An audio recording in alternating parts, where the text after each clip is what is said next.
been southbound, I've been hellbound, riding on a midnight train. Going too fast now, think I'll slow. What's going on, guys? Tristan and Tony here with the Zero Duck 30 podcast. Tonight we got Kade Weatherford with Delta Thunder Outfitters. You guys have seen him on here before. Yep. And seen our videos on YouTube and stuff. And we also got his guide Grinder that you've also seen in our videos. But we're here to talk some speck hunting because we're going speck hunting next weekend with them. So what's going on, guys? Oh, same old thing. Same old thing. You were mowing some fields or something earlier, huh? So we got a duck field that's going to be fire this year. It's grown up with smart grass and voluntary weeds and stuff like that. And usually, like with rye stubble, you can take a tractor and use an implement called a roller, and it does exactly what it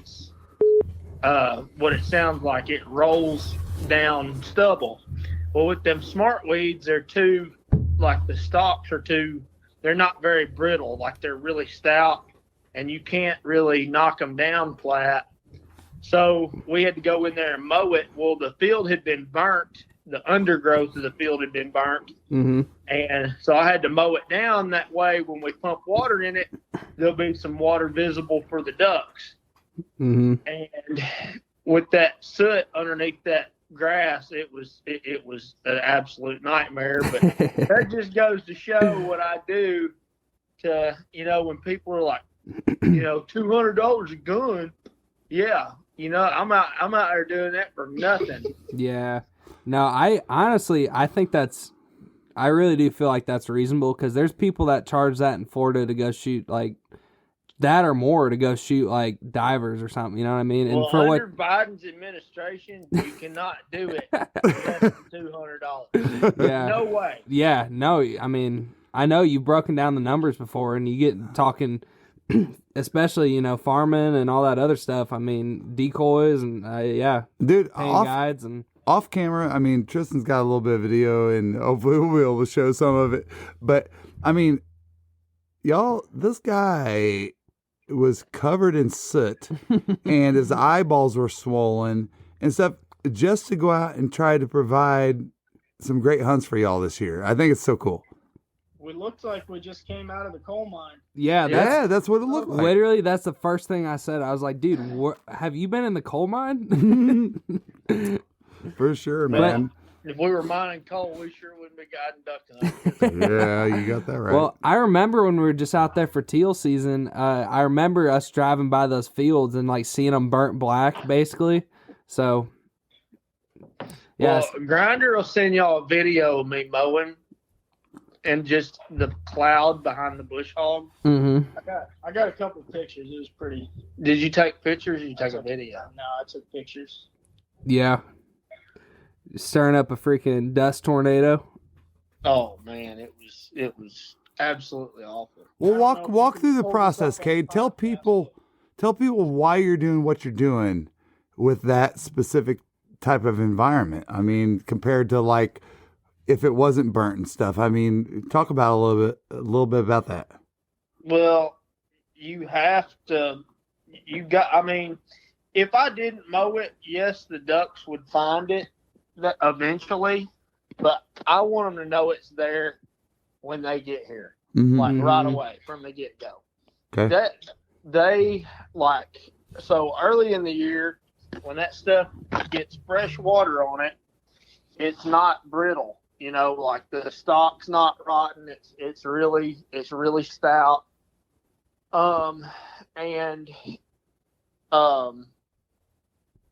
You can't knock it down any other way. So we got to get it knocked down in order to show water. And,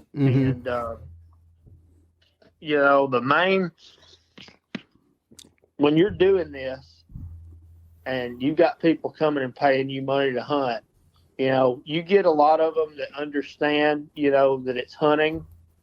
And even if they don't kill anything, I mean, they understand that it's hunting. But on my side, I'm going to do everything in my power that I can do in order to assure that they're going to kill some, they're going to shoot a few, at the worst case scenario.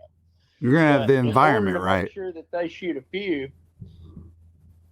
I got to do everything in my power I can to those ducks' habitat in order to get them to come to that spot. So Sure.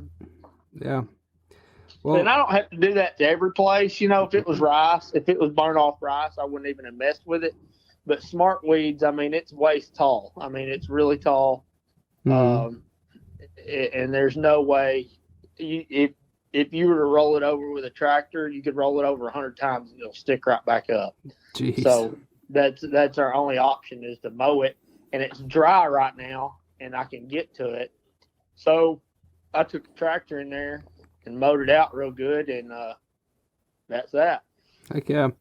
All right, Kade. So why don't you give us a rundown on, for the people that are, in Florida or, some of these states that don't even know what the hell a specklebelly goose is, why don't you tell us, A, what they are, and, what kind of habitat you're looking for when you hunt them and, all that good stuff.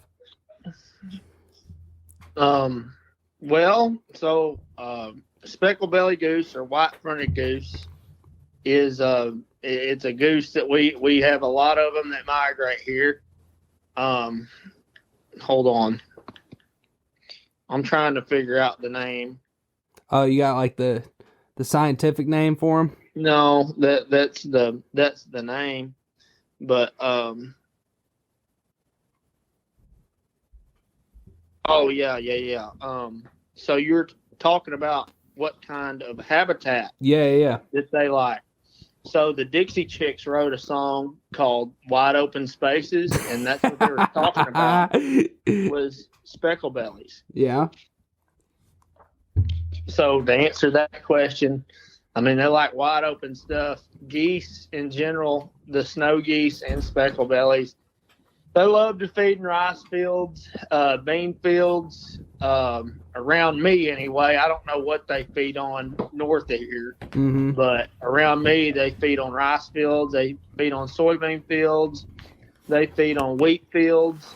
I've hunted them in cornfields before, but usually the geese won't mess with corn unless it gets really, really cold, like 10 or colder, like 10 degrees or colder. And like that's literally the only time I've ever seen geese in a cornfield. Not saying that they don't get it, like they might in another area of the state or whatever, but I have never seen them, during a normal winter temperatures or fall temperatures. I've never seen them in a cornfield. I've heard of people shooting them in a cornfield, but they'll get in corn. Rice is it's typically early. I don't know why they do it, but typically early you're going to see them in the rice. And I guess it's because that's the first thing that they cut. So like nobody's cutting rice, but people are still cutting soybeans early. And I guess they're going to go to where they're not going to get disturbed, which is in a rice field early. And then later you'll start seeing them more often in a bean field. And I'm not saying that you won't see them in a bean field early. I'm just saying that earlier you're more likely to see them in a rice field than a bean field. I gotcha. And then when the wheat sprouts probably about the first part of December, late November. They won't hit wheat, but like late season, like January on, you'll start, when you get them on wheat, that is like bread and butter. Like that is gold. Like if you get them on wheat, you can't run them off. You can go in there and hunt them 4, 5, 6, 7 days in a row, and they love it. Wow. Now, and you've been telling us, but just the consensus of Arkansas seems to be that the the spec population there right now is like way above average, is what you were saying. So let me just go back. So I'll be 26 years old on the 30th of this month, and I'm not very old, but in my lifetime, I remember being 10, 12, all the way up to 15, 16. You would ride around on these back roads back here on the gravel roads and look at geese. and there would be 80 acres of geese out there, and they'd all be white. And then right on the outside of those snow geese, you might see about 100, maybe 200 specklebellies, maybe, sometimes less, feeding right on the outside of them. And I'm not saying there wasn't, I'm not saying that there wasn't a lot of them. There was a lot of them back then, but compared to now, there's way more than there has been when I was growing up. Dang. And there's less snow geese. And I think that a big reason that there's less snow geese is because in the last 5 years, 5-6 years, snow goose hunting has just exploded. I mean, it's become a very popular thing, and a lot more waterfowl hunters are pursuing snow geese. So, but anyway, I'm getting off topic with the snow geese. But just to give you a perspective, I mean, let's reverse the roles. So I said just a second ago that you used to see 80 acres of snow geese with a few specks on the outside of them. Now it's literally, when you see a field of geese, it is black and white, like it is 50-50. And there's way more specklebellies than there has been ever. Well, what was that? We seen the first flock of geese on October 14th. I think the 10th. No, it was the 10th. Yeah. On October the 10th, we seen the first big flock, which is really early. Usually, well, this time last year, we saw the first big flock, what we considered a big flock, which was probably 1,500, 2,000. Jeez. We saw, which isn't very many, we saw that last year on October the 14th is what I had written down in my book. This year, October the 10th, there was thousands of them. I mean, just absolutely just thousands of them. Damn. And so, and all they're going to do is there's just going to keep being more and more and more of them all the way up to opening day. Like, every day you're going to go see more because they're constantly migrating in.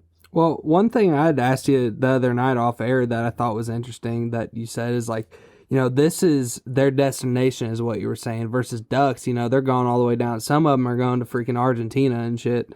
And, you know, the fact that they're kind of just sitting there in Arkansas, you know, it's... Well, that's the thing. They might move around from my area, and they might go south of me, but they don't go far. As waterfowlers, we experience all kinds of extreme weather conditions. Stay bone dry and warm with Frog Togs hunting gear. You can check them out at frogtogs.com or at frogtogshunt on Instagram. They'll go now. You get some in western central Mississippi and like North Louisiana all the way. They even get some in South Louisiana, I think, and I think they get some in Texas. But I guarantee you they don't get them like we do. I mean, like a majority of them are right here in our within. You get to my house and go south. You get to literally northeast Arkansas to central Arkansas. That's where I want to say a big majority of them are going. And you know, one thing last year that seemed to be the case, and I don't know if this has been the way every year, you know, you guys have hunted them, but it seemed like from our perspective, at least last year, like they got really hard to hunt later in the year, and they always do. And they're smart, huh?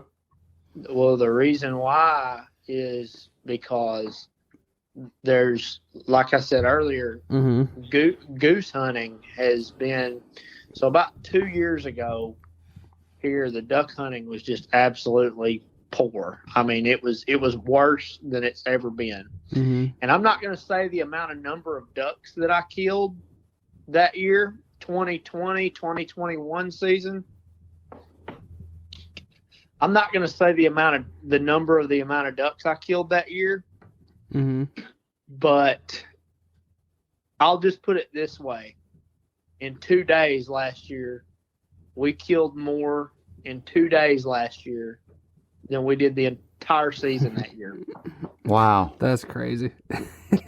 Wow. And you guys were there both them days. Yep. So, Well, I just remember, in the part of videoing is like really trying to capture the moment, and I did the best I could with the limited knowledge I knew.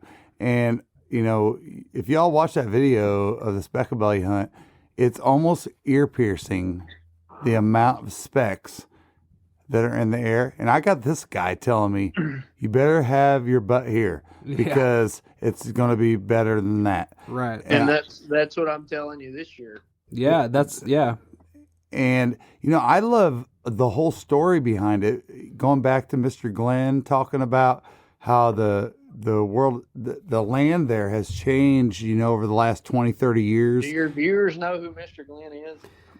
Well, let's do a quick introduction. Mr. Glenn, go ahead, Tristan. Well, I was going to say, I mean, he has made a quick cameo in a video, and I asked him to be on the podcast, but he said that he doesn't look good naked anymore. Yeah, that sounds about right. So, You talk to the same Glenn I know. so I don't know if we'll ever be able to get him physically on the podcast, but Kate, you can kind of, I mean, he... Talk about the history and what he's talked about. Yeah, I mean, you know Mr. Glenn better than we do.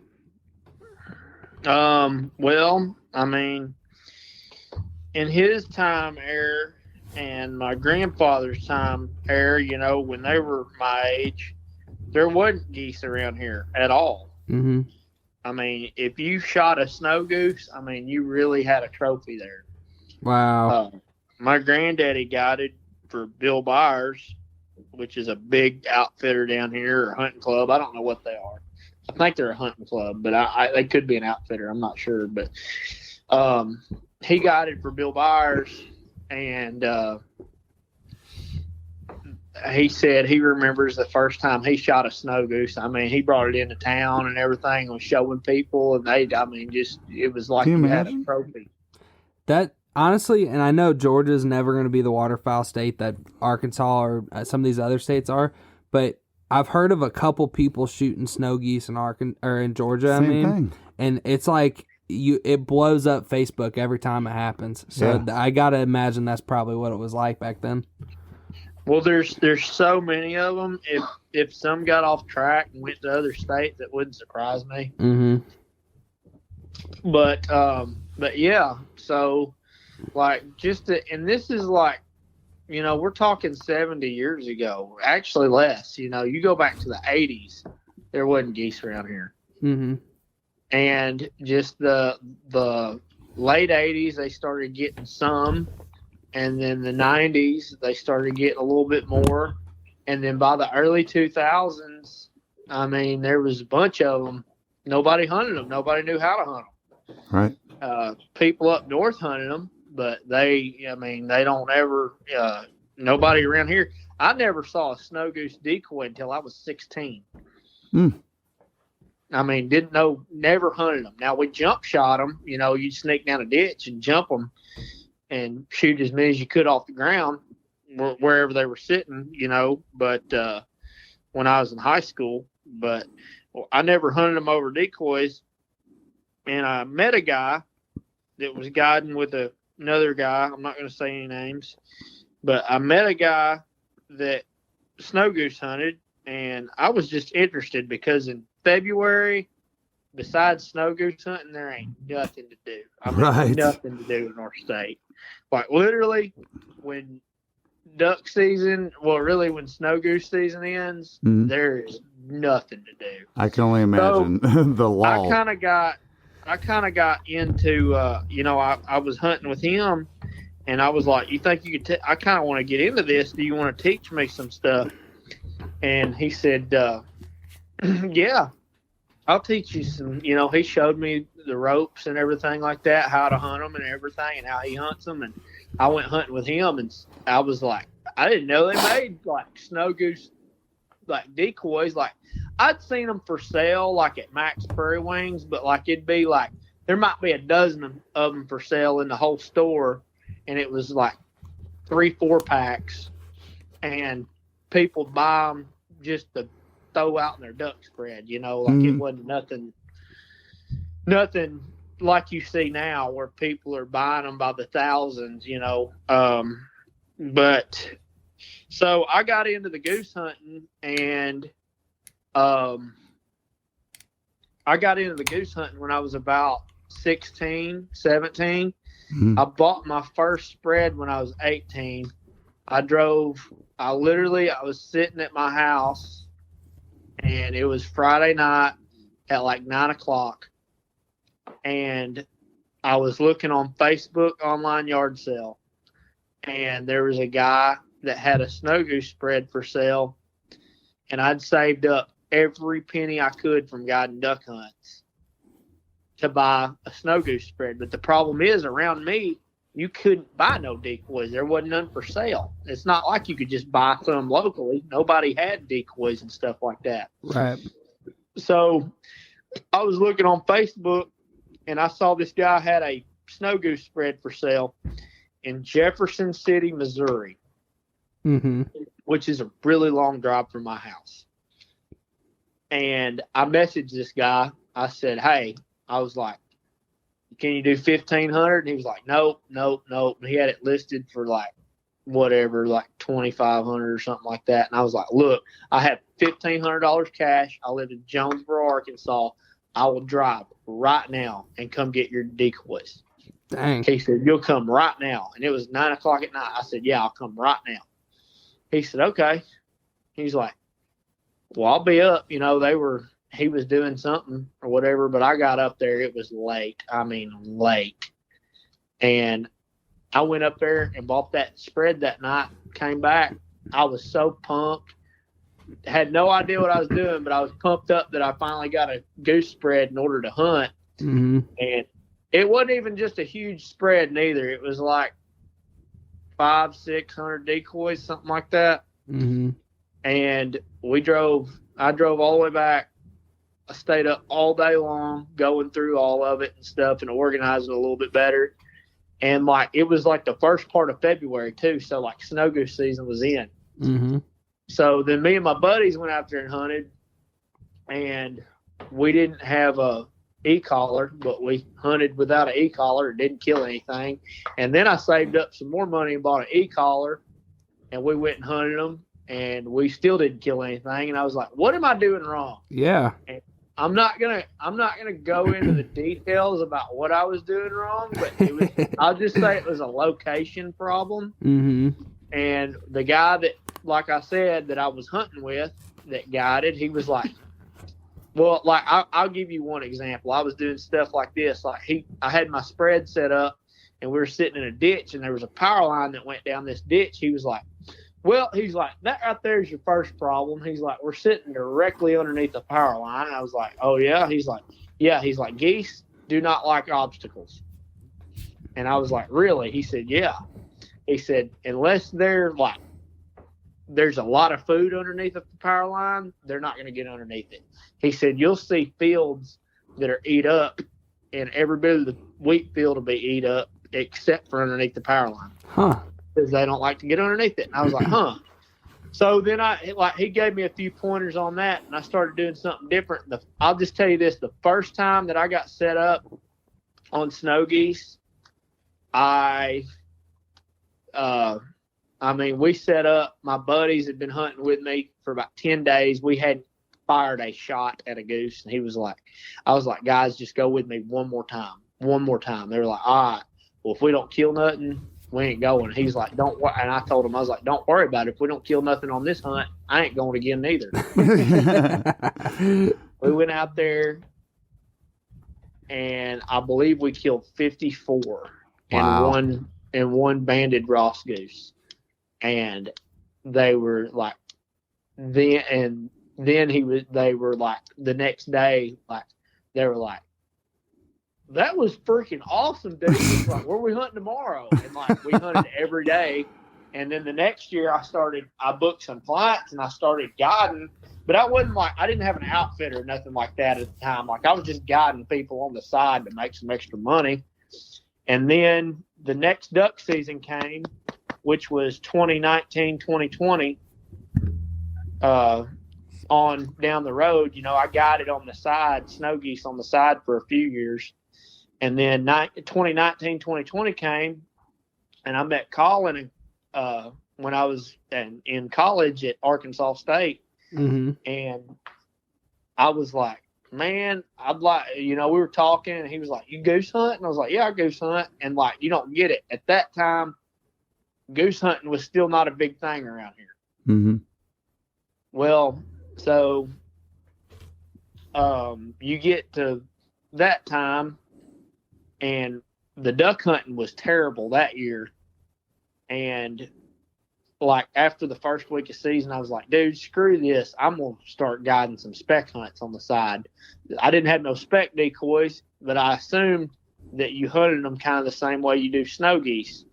So I went and bought some speck decoys from a friend of mine, and we started guiding speck hunts. We were the only people at the time that I know of that were just guiding speck hunts, and we were bashing them every day. I mean, every single day. It was so stupid. I mean, we were killing them every day. And then it kind of took off. And we started Delta Thunder Outfitters that year and named it after my granddaddy's duck calling company. And one thing led to another. And then last year, I had a guy call me, or a friend of mine called me, and I told him that I was looking for a lodge. And he said, he said, hey, I know a guy that's got a place that you might be able to rent for a lodge. Do you want coffee that doesn't suck? Get the Duck. Dirty Duck coffee is made specifically for the waterfowl enthusiast. Enjoy flavors like Morning Wood, Dark Dynasty, Cinnamon Teal Snickerdoodle, and First Flight to unlock the flavor that you'll enjoy in the blind for years to come. Our friends at Dirty Duck Coffee Company are now offering all Zero Duck 30 followers a 15% discount when you use code ZeroDuck15 on your next order. And that was the first time that I ever met Glenn Hambrick. But I walked up there, and he was all Mr. You know how he gets all serious with you when you first meet him or whatever. Yeah. Hi, my name's Glenn Hambrick, whatever. And I was like, the whole time I was thinking, oh my God, this guy's going to be a hard ass. Yeah, right. He's going to be super hard to get along with. I hope he listens to this. I guarantee it's going to be. But like, so that was the first time like that I met him, and like he was like, I don't want nobody parking in my yard, rutting it up. And he's like, this is my price. I'm not going to say it, but he's like, this is my price for the duck lodge. He's like, and he showed it to me. He's like, this is my price, and this is it. And I was like, okay. So that was like the first time I ever met him. Well, I come out there a few days later, and he was just like, what's up? Go, Mr. Glenn, man. I was like, is this the same guy? and we started bringing hunters in and stuff, and he'd come out there, and he's been a big part of my success. Like, yeah, I agree. I don't know, like, you don't know how many guys that I have come. I have guys that come, and sometimes, they kill a bunch of ducks or geese. And then sometimes I got a bunch of guys that come and they don't kill anything. Mm-hmm. But just the camaraderie with Glenn, like, I don't know how many guys have come and they're like, dude, we had a fantastic time. And I'm like, really? Yeah. No, it is. And I will back that up. I mean, the first time we met Mr. Glenn, I felt the same thing. I'm like, all right. And then we came back a second time, and he's like, what up, Zero Duck 30 guys, and he's just, he's like a father to me. Honestly, he's like the same age as my dad. And, me and Tristan got to go spend some one-on-one time with him and tour like a big part of the area. And it's been all part of the process for us, I mean, that is what makes it so great. I mean, part of what we're, Tristan and I are able to squeeze off right before Tristan's wedding and get out there for opening spec. And we're super excited to see Mr. Glenn, just like we were during teal season. Yeah. I mean, I'll just tell you, No, but like seriously, Glenn has been a super big part of like our success. And I'm not just saying we're making millions here guiding duck hunts, because we're for sure not. Right. If we did, then I'd spend all summer in Florida at my beach home. And be driving a Bentley up to the duck blind. Exactly. We'd have a Bentley jacked up with mud tires on it or something stupid like that. Yes. But like, I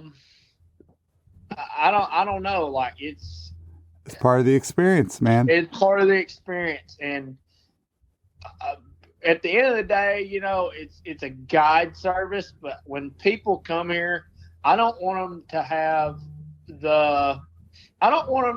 this perspective that they're on a guided hunt. I want them to feel like they're coming to hunt with some friends. Right. Yeah.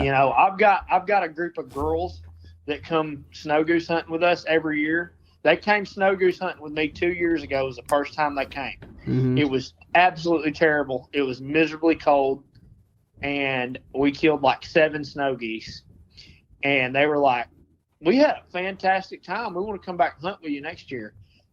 And I was like, "Really?" And she was like, "Yeah, we want to." She tried to give me a deposit right there, and I was like, No, don't worry about that. I start taking deposits July 1st. I'm like, "Don't worry about it right now." And she was like, "Oh, okay." So like literally July 1st, I get like, that was the only phone call that I get. It's like everybody forgets, after you tell them. Yep. But like July 1st, she calls me. She's like, "Hey, can we book that hunt?" And I was like, "Yeah." And she did. And so like, and here's another thing. So the year before last, they killed 7 geese. Mm-hmm. This year they hunted one day, and they killed how many? 112 the first day. Second day we killed like 35, 39. 39. 180. That's so stupid. 180. And the thing is I've got that. I would, if I could, I'd have all females come hunting with me. Yeah, you keep telling us that. They're so much like, they don't. Way more laid back. They're way like you don't feel like you have weight on your shoulders taking them hunting. Like when I'm sitting there, and like, don't get me wrong, I do it. I want them to kill geese too, but like, they don't give you that. Well, we don't kill anything, we're not coming back, because that's how hunting works. Like it doesn't. I tell people all the time. I'm like, if you book a date, let's say that you picked a date every year for the next 20 years, 5 years.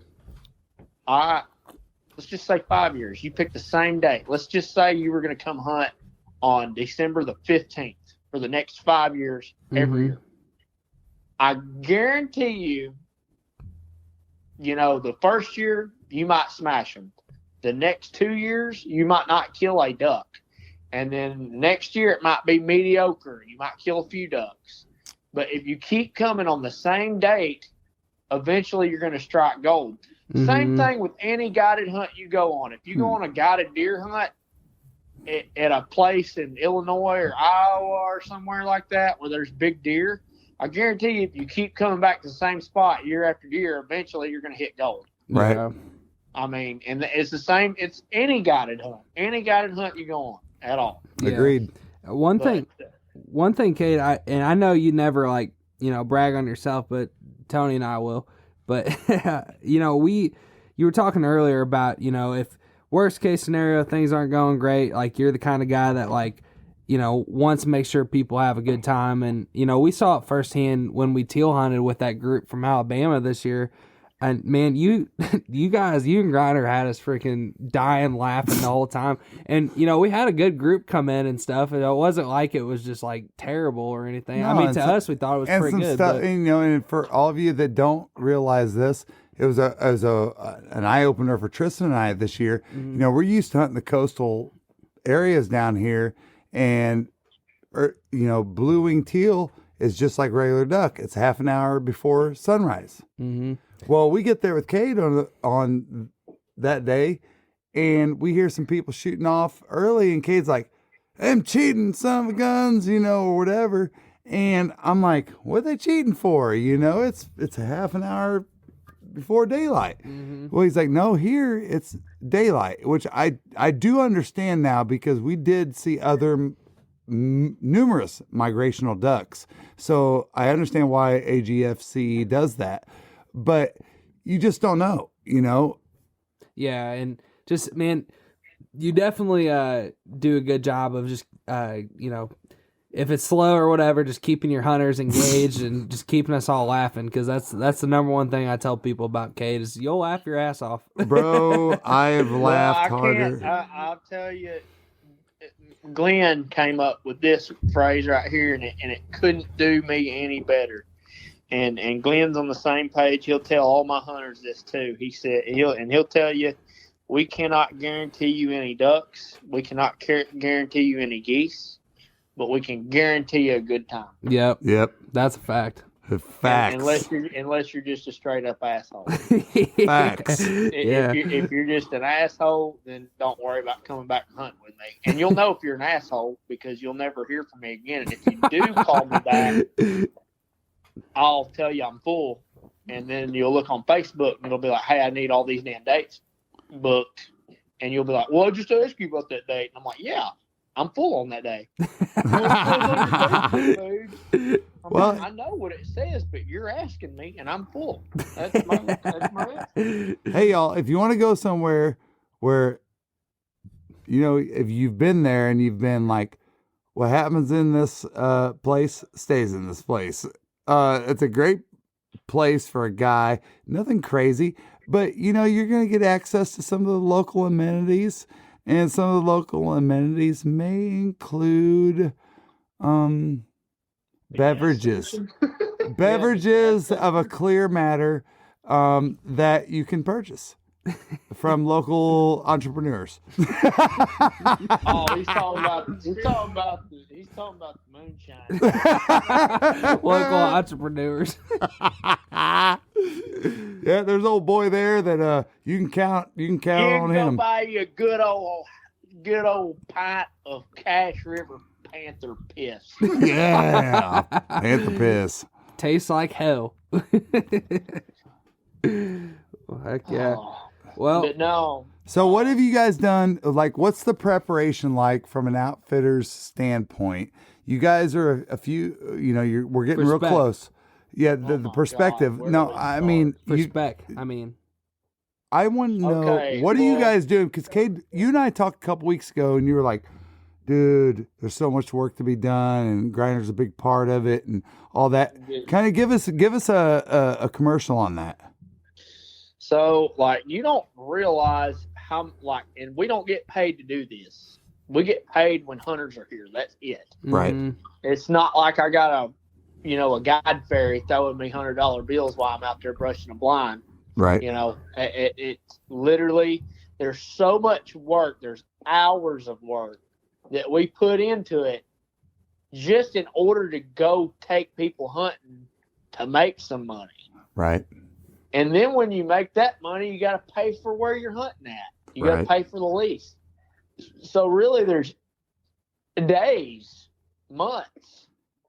You got thousands of dollars and hours invested prior to somebody even showing up to hunt a specklebelly goose. Yeah, I mean, so we've got 9 sets of panel blinds. Is that right? Yeah. That's what Colin said the other day. So 9 sets of panel blinds. Each one of those panel blinds are what, 10 feet long? I don't know. I don't remember. I think they're 10 feet long a piece. So you do 9 times 10 would be 90. Then you multiply 2 because you got front and back. Yep. All right. So that would be like, what, 180 feet? Yeah. 180 feet of blinds is what we have to have brushed by October the 29th. To look like normal and the thing is, terrain. Plus the layout blinds, and we got 12 layout blinds. But here's the thing. It's not like you can go in the middle of summer and cut some brush and grass it because it's not going to look right. If you cut it really early, then it's going to look really dead when everything else looks half dead. Like it's green on the top parts of the leaves and it's brown on the bottom. Mm-hmm. It doesn't look right, and you'll stick out like a sore thumb. So you have to kind of procrastinate on it, like you have to, because it's not going to look right. Your grass is going to be just brittle. It'll break into dust. Mm-hmm. So we got to go out there. We're cutting grass. We're like, what we do is we look at what all the fields in the area in our whole county. You just look off the side of the highway and look at the colors out in the fields. And whatever's on the grass levee that goes around the field, you try to match that color the very best you can. So we go and we find a field or just a little place, it might be on the side of the highway, places with grass that's similar, and we cut it with hedge trimmers. Then we pile it up. Then we stick it on them layout blinds. I have no idea how many loops are on one blind. Mm-hmm. Probably 500 or so. I don't know about that much, but it's a lot. A lot. It takes about an hour to brush one. Damn. Yeah, roughly. It takes about an hour to brush one panel blind. Our partners at Huntwise are offering an exclusive discount for Zero Duck 30 followers. As an elite member, some of the features you'll immediately gain access to are Huntcast, Windcast, peak kill times, property lines, owner information and phone lookup, 250 map layers, unlimited offline maps, 3D maps, social media, and on top of it all, save up to 50% off some of the top hunting brands in the industry. Download and explore the #1 hunting tool set today and save 20% by using code DUCK30. We have 18 of them. Yeah. That's This is all with like me and him. right. Now, if you had like 15 people, it wouldn't be, it wouldn't be a problem at all. But it's just me and him. So Yeah. but yeah, so that's just the blind preparation. Then you got to go figure out where the geese are at, and we're doing everything that I'm about to tell you. We're doing all this at the same time. It's not like we do one thing, the next thing, the next thing. We're doing it all at the same time. Right. So then you got to figure out. You kind of got to go out there and figure out where your geese are at, and then see which way they're flying, and then figure out where they're going. You got to figure out where they're going to and coming from. Mm-hmm. And that's a big part of early season spec hunting. Now, during the regular season, it doesn't matter. You're going to have some fly over. Now, is there anything, Kade, that like traditionally, at least with the early spec, that you can count on, or is it always just random? I mean, like as far as their predictability and stuff. I'm going to go back to the location thing. Mhm. If you're in the right location, you're going to kill them. Yeah. If you're out in some random field hoping that you have some fly over, you could shoot a few, but most likely you're not going to kill any. And we have a farm that is like golden for early season. Tony hunted it last year. So there's a reservoir that the Specks go to every year, every single year. So they'll go sit on that reservoir, and then they'll get up and they fly east and west. We have fields on the north side of it, the west side of it, and the southwest side of it. So if they get up, or the east side of it, north side of it, and southeast side of it. If they get up and go east, we're killing them. If you can get underneath them, you'll kill them. During early season, now this is just for the first, I want to say sometimes it could be the first 3 days. Sometimes it could be the first 10 days. It could be the whole early season. You could just sit in the same spot and bash them. It just depends on how smart you play your cards. But yeah, they come off that, and so we got a scout for them and everything. And then, oh my God. So like Well, you remember when we was here, when y'all were here teal hunting, and both my Rangers were broke. My 4-wheeler was broke. My truck was broke. Mm-hmm. My truck was broke. Yeah, Grinder's truck was broke. Well, that's not Grinder's truck that's not stays abnormal. I got a new one now. I know, dude. Well, that's what and I it's heard. gonna stay live. We're He went praying and got for a it. new one. But anyway, I mean, so along with scouting and brushing blinds, we got to get all this stuff fixed. So I'm sending it, and it's not like I, get my wrenches out and climb underneath it. I don't know how to mess with any of them Rangers. So we take it to a guy that I know that's a absolutely fantastic mechanic with Polaris stuff. So we're taking stuff up there constantly. We got to get the oil changed and everything, all the Rangers, the 4-wheeler, and then bring it back. And then we're doing other things. And also at the same time, we're kind of doing a few things for duck season right now. That way we won't have as much to do when it comes in, because like when you transition from early spec to duck season, you only got a few days. Mhm. And so like we're trying to do a few duck hunting things too. And I'll tell you this, like we got to go through the whole enclosed trailer. We pull the enclosed trailer out. I got to air, like right now I got to air the tire up. We got to pull it around the lodge on the gravel. That way we got some room to mess with it. We got to pull all the snow goose hunting stuff out of it from last year and just make sure it's stuff that we need for early spec. Mm-hmm. So, I mean, we'll pull all that out. And we'll get Several hours just in that. It is. I think 5 sets of panel blinds left to brush too. Wow. Yeah. I mean, we've been working on it for a week or so. Huh? Man. And it's just, we've been doing just a little bit here and a little bit there and just trying to get it done and then do a bunch of other things too at the same time. So, Doesn't that change it for you if you're listening to this podcast, y'all? And well, it's not. If you want to be a waterfowl guide, don't think that it's just you show up and take some people hunting, because it is not. Right. It Right. is not. Yeah, I've had plenty of people come here that want a guide for me. They're like, oh, yeah, I want a guide. I want to hunt every day. Well, the hunting is like, yeah, it's a fun part of it, but there's a lot of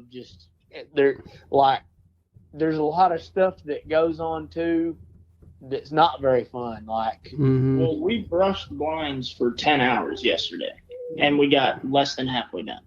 yeah, Wow. yeah, There he's you not go. lying. Was that yesterday, really?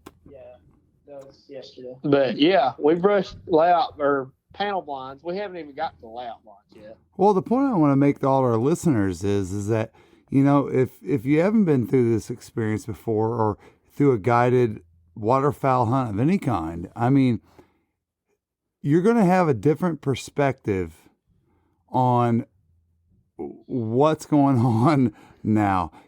I think so many people hire a guide service and they go, oh, my tip's dependent on what I kill. Right. Bro, your tip is dependent on what that server has done for you, right? No different than a restaurant. You're sitting there and your server comes up to you. How you doing? Did you have a nice day? And those personal, even if your food was bad, what do? You still feel like you got to tip the waitress, right? Yeah. Because the waitress you knew did you right. Yeah. And I think that so many of us need to take that perspective on to a guided hunt. There's no guarantees, but if you've got somebody in your back pocket, every waterfowler I'm talking to you out there right now, and you know that this guy or this gal and this company is going to get out there and have swollen eyes from soot Yeah. today, and they're going to be out there doing every doggone thing they can to make your hunt successful. Is there anything else that you ask for? I mean, I don't. Yeah. I don't. I mean, that's all you can ask for, right? Mm-hmm. Well, I just tell you, being a guy, like, it's fun. There's nothing like it when, you know, you've built something and then some people come that are total strangers to you and you become real good friends and you take them hunting and they have the best hunt that they've ever been on. There's no feeling like it. Yeah. Well, you did that for us, dude. Yeah. For real. Like the best hunt we've ever been on. Well, there's also, you know, you take people hunting and they go on the worst hunt that they've ever been on. You've also done that for us. Well, I'll tell you. No, I'm kidding, bro. And one time we had a guy. It was, I mean, a big ice storm hit, and we were snow goose hunting. And I told these guys, I was like, if I were you, I wouldn't come. And they were like, no, we're coming. We done paid for hotel rooms. I was like, okay.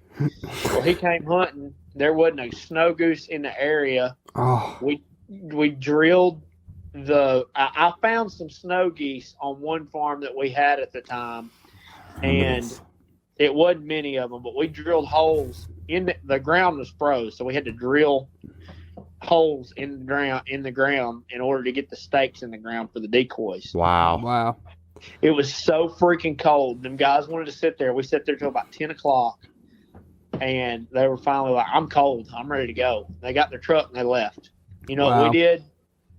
We were out there at 3 o'clock in the morning putting the decoys out. They showed up 30 minutes before shooting time, ready to hunt. They left at 10 o'clock. Me and Colin picked up decoys until like 1 o'clock that afternoon. And 10-hour day. It was miserable. 10-hour day. These guys try to do just to try to get people a successful hunt. There wasn't nothing we could do. I mean, Mother Nature's. Yeah. Well, I agree with that. You know, like last year when we were there and we saw that freeze over, you know, you had said well before that to us about the snow geese. And I remember that we were out there by that craighead field. Me and Tristan were filming and it was frozen at 10:30 in the morning. And you're like, I go, dude, why are all these snow geese like landing right next to us? He goes, because they're not going to go very far right now.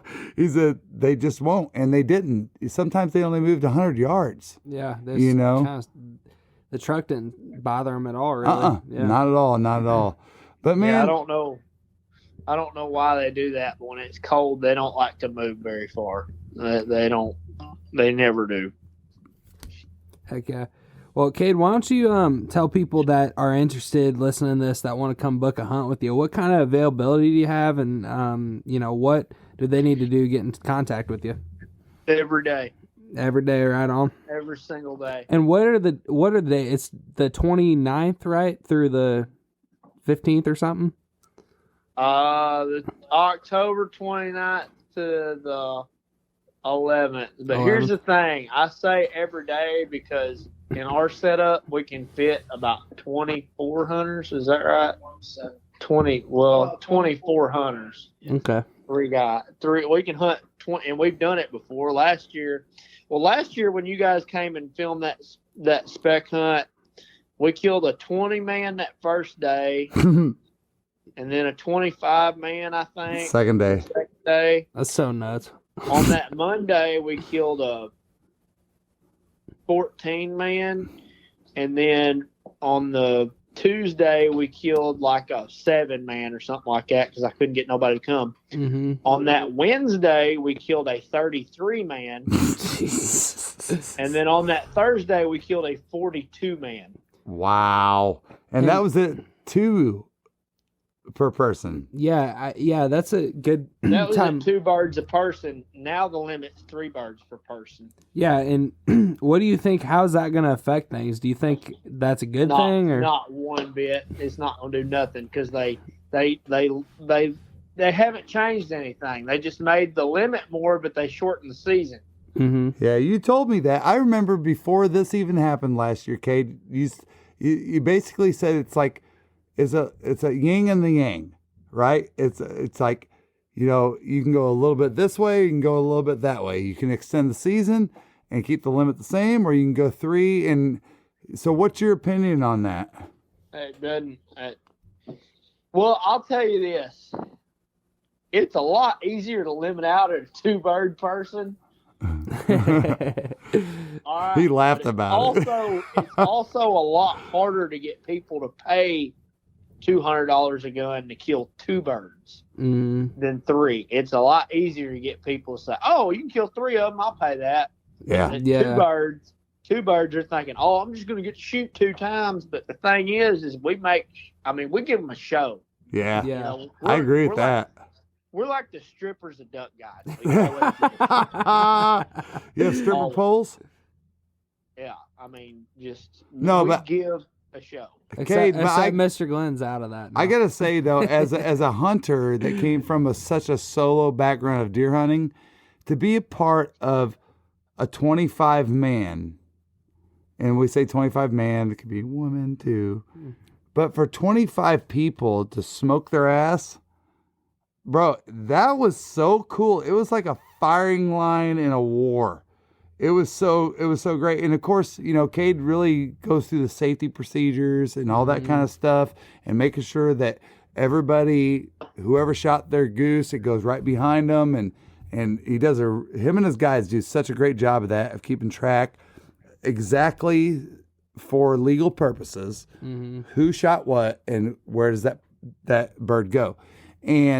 But honestly, when 25 guns stand up and start firing off, it's a pretty manly, cool thing. I gotta admit, I can't wait to do it, and I can't wait for my son to experience it this year. I'm freaking stoked because Yeah, there's nothing like it when you got 20 people out there and you say kill them. there's like 15 geese in the group, and like before you can get the beat on one, they're all dead. Perfect. And what day is Mr. Weatherford's birthday again? that'd be Sunday morning, right? 30th. Would that be Sunday morning? Sunday Oh, morning. look at that. Dude, I'm stoked. Because I really didn't think it was a possibility for me to come this year. I didn't either, but you're lucky that I threatened her. So. No, dude, what it was Katie, like out of nowhere, she's like, "Hey, are you hunting on the like 29th, 30th weekend?" And I was like, Yep. in my mind, I was like, I wasn't planning on it, but I was kind of like, well, I want the option. yeah, I mean, if I can, if you're not mad about me hunting 5 days before the wedding, then yeah. And then it just came up. I was like, well, do you care if I go to Arkansas, you know? And because normally I'm just kind of tell her what I'm doing for the season. She's pretty cool with it and stuff. It's not a problem, but just you the fact. You must really love her. Oh, I Because do, man. I wouldn't ask her. I wouldn't ask her a damn thing. Well, I went and done it. Here's the thing. Most of the season, it's not even a. Consequences later. Most of the season, it's we got a good like dynamic. Most of the season, it doesn't matter. I do whatever the hell I want. But the fact that I was so close to the wedding, She's been imprinted. I was nervous, and when she asked if I was hunting, I was like, I see a freaking opportunity here.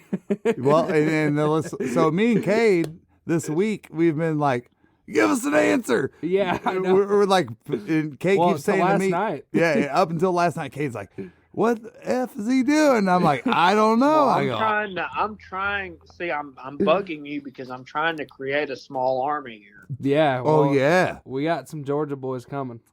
yeah. Well, you know, and then once Tristan got the approval, there was a coffee drip effect that I go up to the wife and I'm like, hey, we're going speck hunting on opening weekend.